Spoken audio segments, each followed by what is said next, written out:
Assalamualaikum warahmatullahi wabarakatuh. Alhamdulillah, la haula wa la quwata illa billah. Allahumma salli ala Sayyidina Muhammad wa ala alihi wa sahbihi ajma'in amma ba'du. Baiklah, teman-teman sekalian, insya Allah hari ini sama-sama kita akan melakukan pembahasan terkait dengan tafsir surah Al-Hasyr, di mana surah Al-Hasyr ini terdiri dari 24 ayat yang insya Allah sama-sama kita akan mempelajari terkait dengan tafsir tersebut. Baik, langsung saja saya akan share screen.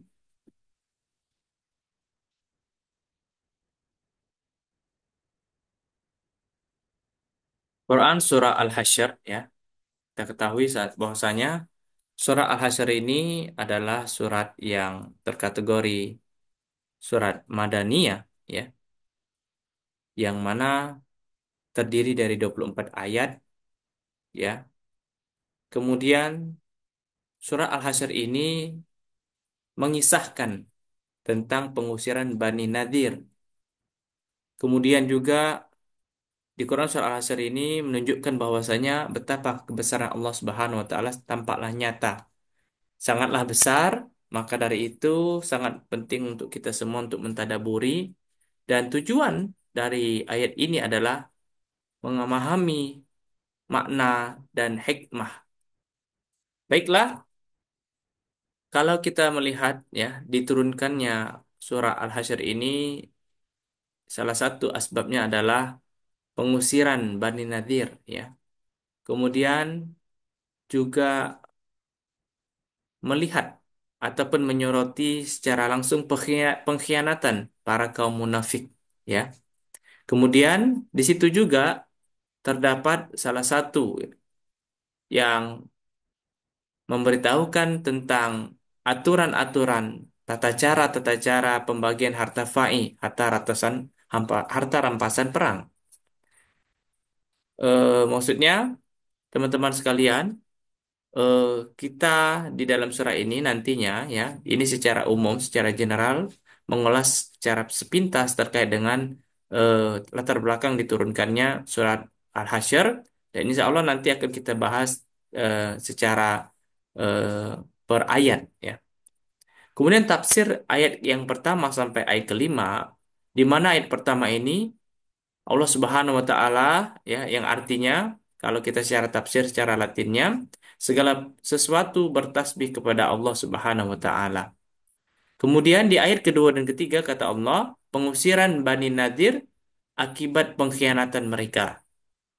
Kemudian di ayat 4 ke 5 itu menjelaskan tentang hukuman dari Allah Subhanahu wa taala, dan itulah keputusan yang bijaksana Allah Subhanahu wa taala kepada makhluk-makhluknya.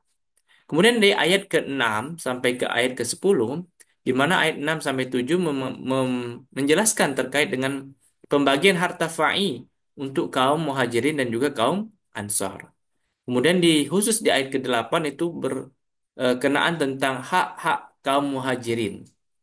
Kemudian di ayat ke-9, ayat selanjutnya itu hak-hak kaum ansar, di mana kaum ansar ternyata mendahulukan kaum muhajirin. Kemudian di ayat ke-10, doa untuk generasi setelahnya ataupun selanjutnya. Selanjutnya di tafsir ayat ke-11 dan sampai ayat ke-17, di mana ayat ke-11 sampai ke-13 menceritakan tentang munafik. Orang-orang munafik takut kepada manusia lebih daripada Allah Subhanahu wa taala. Jadi jangan sampai kita menjadi hamba Allah, menjadi manusia ini terlampau takut kepada manusia, bukan kepada yang menciptakan manusia, yakni Allah Subhanahu wa taala. Kemudian di ayat ke-14 sampai 15 terkait dengan lemahnya kaum munafik dan kaum Yahudi, ya. Ternyata orang-orang Yahudi, orang munafik itu ada orang yang lemah, kaum yang lemah. Di ayat ke-16 sampai 17 menceritakan tentang iblis menyesatkan manusia lalu mereka berlepas diri. Ya, seperti itulah tugas seorang apa namanya? Makhluk iblis ini, ya, menjerumuskan, menyesatkan manusia, dan kemudian setelah tersesat, setelah terjerumus, maka dia berlepas diri dari hal-hal yang berkenaan dengan dirinya. Dia tidak bertanggung jawab. Di ayat 18 sampai ayat terakhir atau sampai ke 24, ayat 18 sampai 20 menjelaskan tentang perintah bertakwa dan mengingat kepada Allah Subhanahu wa taala. Kemudian di ayat 21 menjelaskan tentang keagungan Al-Qur'anul Karim dan terakhir di ayat 22 sampai 24 itu tentang Asmaul Husna, menggambarkan tentang kebesaran nama Allah Subhanahu wa taala. Baik teman-teman sekalian, hikmah dan pelajaran dari surah Al-Hasyr ini adalah pentingnya ketakwaan kepada Allah.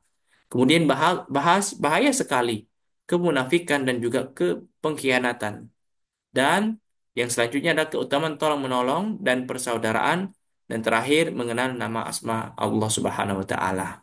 Mudah-mudahan Allah Subhanahu wa taala senantiasa memberikan taufik dan hidayah kepada kita semua, di mana surah Al-Hasyr ini memberikan kepada kita sebuah sebuah pengajaran yang sangat besar tentang sejarah, tentang akhlak, tentang tauhid kepada Allah, tentang mengingatkan sesama muslim untuk bertakwa dan bersatu menjadi satu persaudaraan, dan ditutup dengan pengagungan nama-nama Allah Subhanahu wa taala. Demikian yang dapat saya sampaikan. Terima kasih atas segala perhatian. Saya Eri, wallahu muwaffiq ila aqwamit thoriq. Wassalamualaikum warahmatullahi wabarakatuh.